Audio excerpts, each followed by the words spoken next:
Councillor Jackie Fristacky is with me, who is the mayor for the local area. Councillor, is it right the council's training people on how to resist this? Neil, we've had thousands of people approaching Yarra through our Trains Not Toll Roads website. We've got 8,000 people who've signatories. We've got 6,000 people on Facebook, and they've been asking how can they help, how can they join the campaign and get the message across. So we've had groups come in and do some training so they can get the message to people that this won't fix congestion, that this is a counterproductive problem. So what do you train them? What do you teach them to do? Well, really to discuss what the issues are with this project. The belief is that the illusion is that it will fix congestion in this area. It can't. If you bring more vehicles into the inner area, you cannot fix congestion. It will be worse on Hoddle Street, it'll be worse on Elliott Avenue, and it'll be worse on Flemington Road, it'll be worse everywhere.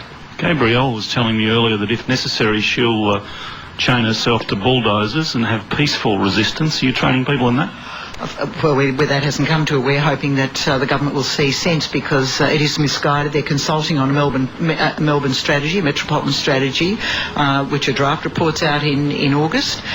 This is topsy-turvy. This is how you plan Melbourne. You have your strategy, you integrate your transport and metropolitan planning, and you don't say, right, 2 years ago, our number one project is the East-West Road link, when you haven't got a business case, when you haven't done your planning, when you haven't done your transport logistic analysis to see is this the best bang for your buck to achieve for Melbourne's transport needs. Well, the business plan's gone to the government. If that business plan comes out and says it works, do we just have to accept that residents suffer, that businesses suffer? Is that the only way? We haven't seen the assumptions of the business plan. We haven't seen the business case. We know that they've said it's a 1.4 return on $1 invested. That's a very marginal return. The Vic Roads basis minimum is 2.4 return, so it's way under that, and it leaves no room for error. And if it's based on 80 to 100,000 vehicles using this tunnel, and it's based on the costing of 8 to 9 billion, this is way out of kilter, and it will go back into negative. I can understand your campaigning and representing your local residents. That's what you should do. But what do you say to the people sitting in traffic on that freeway, or supposed freeway, and it's been clogged most of the day? I mean, it is urgent that something be done to make the traffic flow better. I'd say two things. Firstly, the East-West Link will make it worse, because you'll bring more.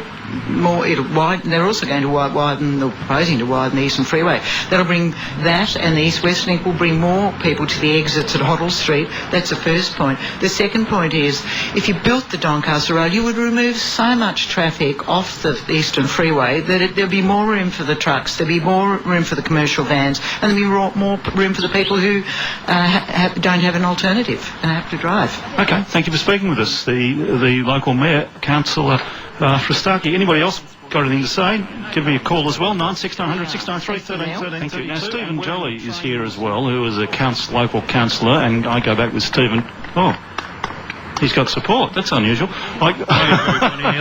I go back to Stephen Jolly to the days of the Richmond Secondary College and a very active campaign you won there, and effectively ran and won. Is this going to be as bitter, this one? It's going to be bigger. My daughter now goes to Melbourne Girls College that used to be Richmond Secondary. We've got 1,000 people that have signed a pledge that they'll chain themselves to machinery if they need to. And the reason that people are so passionate against this tunnel, I work in the building game. I get out of bed at 5:30 in the morning. I drive on clogged roads. I get the tradies that have rung up who say, look, we feel sorry for the locals, but we've got to have progress. The point is, 1 out of every 5 cars that comes off the Eastern Freeway is going to the western suburbs. So you build this tunnel, you come to the end of the Eastern Freeway, you have a choice. Do you go through a hole in the road where you're going to have to pay a toll, end up on the other side of the city where you don't want to go, or do you get off? What they're going to do is 4 out of 5 cars are going to turn left down Hoddle Street. It's going to make Hoddle Street way worse than it is now. So it's not going to solve the problems that the tradies have got out there at the moment. I'm interested by the way you run the campaign, though, because you did run a successful campaign, but it got a bit nasty out of Richmond, didn't it? I mean, it was violent and unpleasant. We have had a whole string of victories around this area. We saved the Fitzroy Pool, we saved Fitzroy High School, we saved the Abbotsford Convent, the Richmond Secondary College, and all the rest of it. And at the start of the year, we had a big win on the public housing estates when the government were trying to flog off the open space there. So we've got a real tradition of standing up to the state government, but it will be dead peaceful. The people around here are not crazy radicals. They're normal business people, residents, ordinary good folk who pay their rates, who don't want their house knocked down for a road. That's actually not going to work. That's the key point. Peaceful but chained to machinery and lying down in front of machinery, that sort of stuff's got dangerous. What we have to say is that Dr. Naptine said today, look, these people are going to stop 3,200 jobs. I work in that industry. I want 3,200 jobs. The point is, if they built a railway linked also to the airport and all the other railway initiatives that you could have for the money for this tunnel, you would create more than 3,500 jobs. And post-construction, you would have jobs again. There'll be no jobs post-construction with a tunnel. So there's more jobs. There's a way to answer the gridlock for the alternative that the council and the community are fighting for. Did you get arrested at Richmond? No, I wasn't actually, no. You just tried?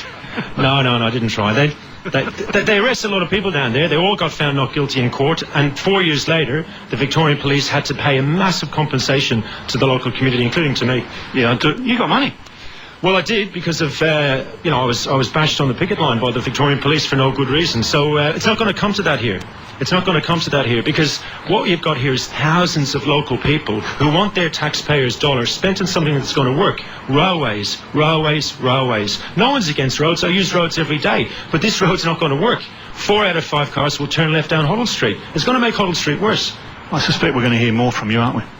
Well, it's going to be a busy few years. You're going to hear more from the community because they're not going to roll over on this, and that's the message to Dr. Naptine, and that's also the message to any investor out there who's thinking of putting money in this tunnel. Put your money elsewhere. You're onto a loser here. What about the people on the roads? The people. You say you know the trade, but the roads are jammed, and it's got to help some people. If you have a railway, all the students, the tradies can't get on the railway with their tools? Absolutely, I agree with that. That's why if you have a railway, that the students, white-collar workers who are working in the northern suburbs, who are working in the CBD, they're more likely to use the railway, and the tradies, the roads will be freed up for them. There's no way I can't get a train to work. I work in a building site in East Brunswick. I can't bring my gear to work at 6:30 in the morning. I take your point.